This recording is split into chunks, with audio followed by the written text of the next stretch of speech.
इसके पहले हमने चैप्टर नंबर 2 को समाप्त किया था। आज हम चैप्टर नंबर 3 के प्रश्न नंबर 3 को देखेंगे। इसके पहले मैंने आप सभी को बता दिया था बहुभुज किसे कहते हैं।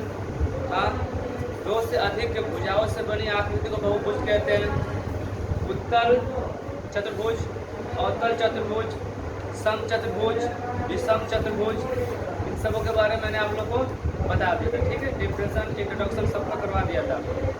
आज हम किसके ऊपर आ गए? प्रश्न के ऊपर आ चुके हैं। इसमें पहला प्रश्न क्या है? बहुत ही आसान है। उसमें क्या आपको आकृति देख करके बताना है कि कौन सा सरल वक्र है और कौन सा बंद वक्र है। ठीक है, उसके बाद से दूसरा कह रहा है विकर्ण, कि किस आकृति में कितने विकर्ण आते हैं। तो आप सभी को पता है विकर्ण का डिफरेंशियल क्या होता है कि किसी चतुर्भुज के या फिर किसी बहुभुज के किन्हीं दो शीर्षों को मिलाने वाली रेखाखंड क्या कहलाती है? विकर्ण कहलाती है। ठीक है, अगर एक हम चतुर्भुज लेते हैं, मान लो एक चतुर्भुज लिया, तो चतुर्भुज आप देख सकते हो यहाँ पे कितने विकर्ण हो रहे हैं?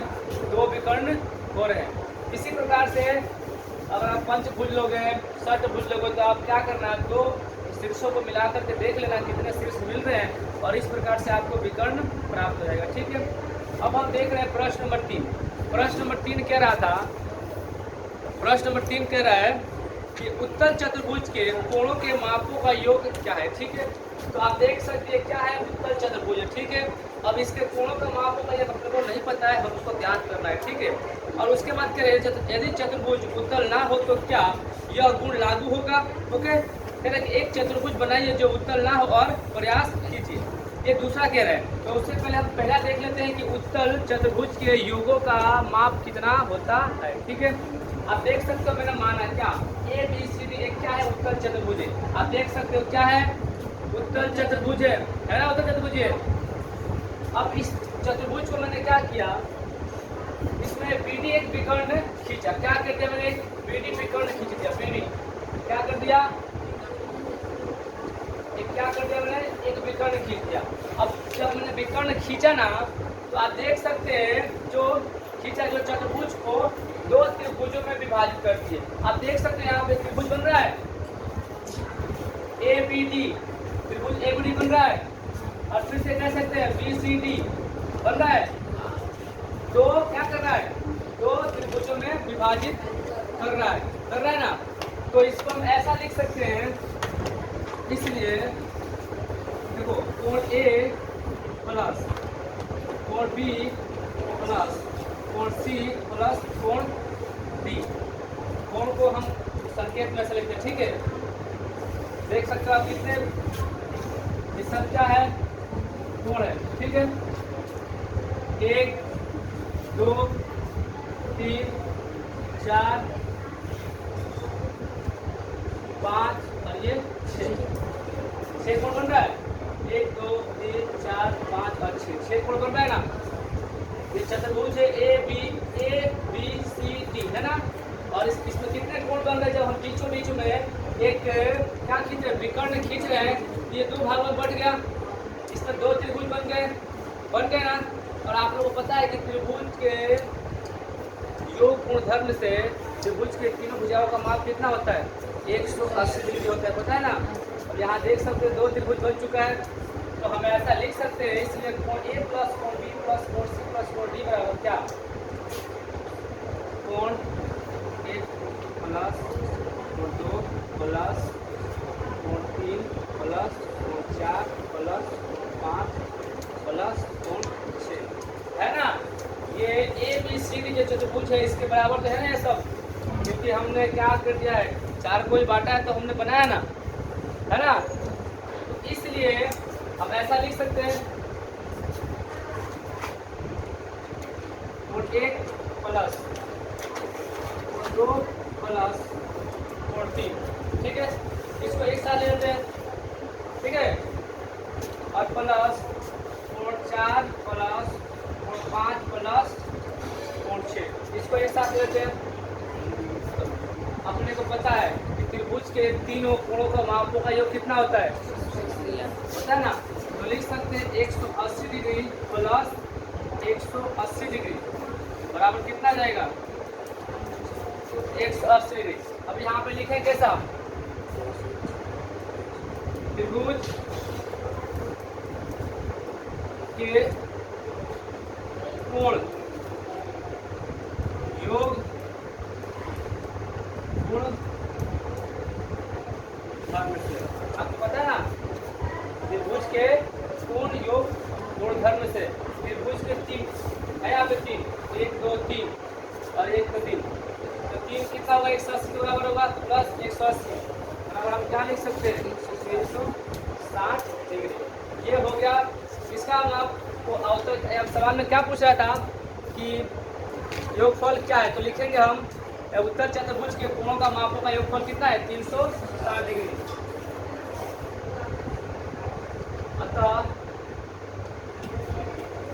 उत्तल चतुर्भुज के कोणों के मापों का योगफल बराबर 360 डिग्री। ठीक है, ये सिर्फ आधा हुआ। ठीक है, उसके बाद सवाल पूछ रहा है कि क्या यदि चतुर्भुज उत्तल ना हो तो क्या यह गुण लागू होगा, तो हाँ, अगर चतुर्भुज उत्तल नहीं होगा तो भी उस पर यह गुण लागू होगा और उसका भी योगफल कितना होगा, 360 डिग्री होगा।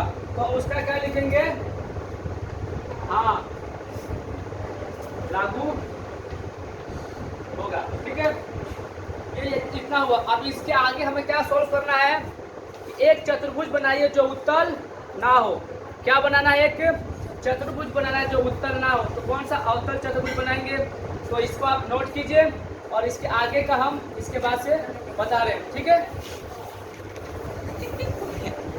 चलो, तो हम लोगों ने कहाँ तक देखा था, उत्तल चतुर्भुज देख लिया था और उसी में का जो बाकी था, कह रहा था कि फिर से एक उत्तल चतुर्भुज ना हो ऐसा चतुर्भुज लेकर के प्रयास कीजिए, क्या उसका भी योगफल 360 डिग्री आता है कि नहीं आता है। ठीक है, तो ये तीसरा का ही है। ठीक है, उसी में का है। हाँ, तो उसी में का है। तो फिर मैंने क्या कर दिया कि माना कि ABCD एक उत्तल चतुर्भुज, आप देख सकते हैं कि ABCD एक क्या है, उत्तल चतुर्भुज नहीं है।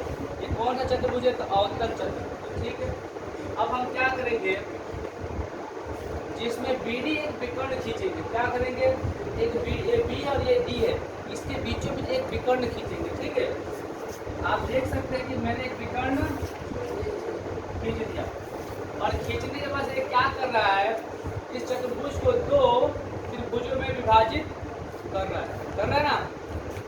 ABD है और BCD, 2 क्या बन रहे हैं, त्रिभुज बन रहे हैं ना। तो हम यहाँ पे लिख सकते हैं, इसलिए त्रिभुज ABD में, हाँ त्रिभुज ABD में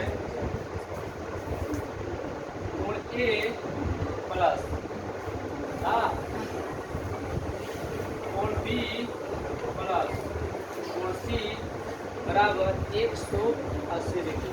समीकरण एक, ऐसा हमने मान लिया। ठीक है ना, कोण यहाँ पे ABD में कोण A प्लस कोण B प्लस कोण D आएगा, यहाँ पे क्या आएगा, D बराबर 180 डिग्री हो गया। तथा त्रिभुज BCD में क्या है, BCD में कोण B प्लस कोण C प्लस कोण D बराबर 180 डिग्री। समीकरण 2। ओके, हो गया। इसलिए समीकरण 1 तथा 2 को जोड़ने पर, ठीक है, समीकरण 1 तथा समीकरण 2 को जोड़ने पर 180 प्लस 180 बराबर कितना हो गया, 360 डिग्री हो गया। माना एबीसीडी एक क्या है, उत्तर चतुर्भुज नहीं है। कौन सा चतुर्भुज है, अवतल चतुर्भुज है। और अवतल चतुर्भुज के सभी कोणों का मापों का योग कितना होता है, 360 डिग्री होता है। देखिए अब यहाँ पे मैंने डायरेक्ट लिख दिया 180 प्लस 180, पता है अपने को।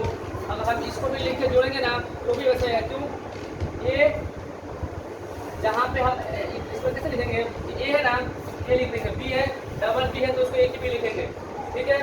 फिर से डबल सी है तो सी कितना है, एक ही सी है। डबल डी है तो उसको एक ही डी लिखेंगे। और बराबर 180 प्लस 180 लिख सकते हैं त्रिभुज का। इसलिए चतुर्भुज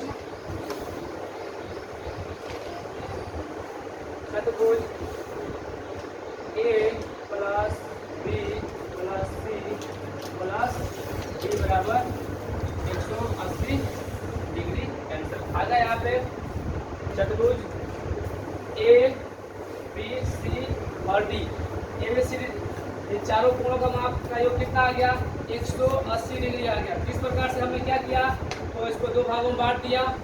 त्रिभुज ए बी डी में तीनों कोणों का माप का योग 180 डिग्री। फिर त्रिभुज बी सी डी में तीनों कोणों का मापों का योग 180 डिग्री।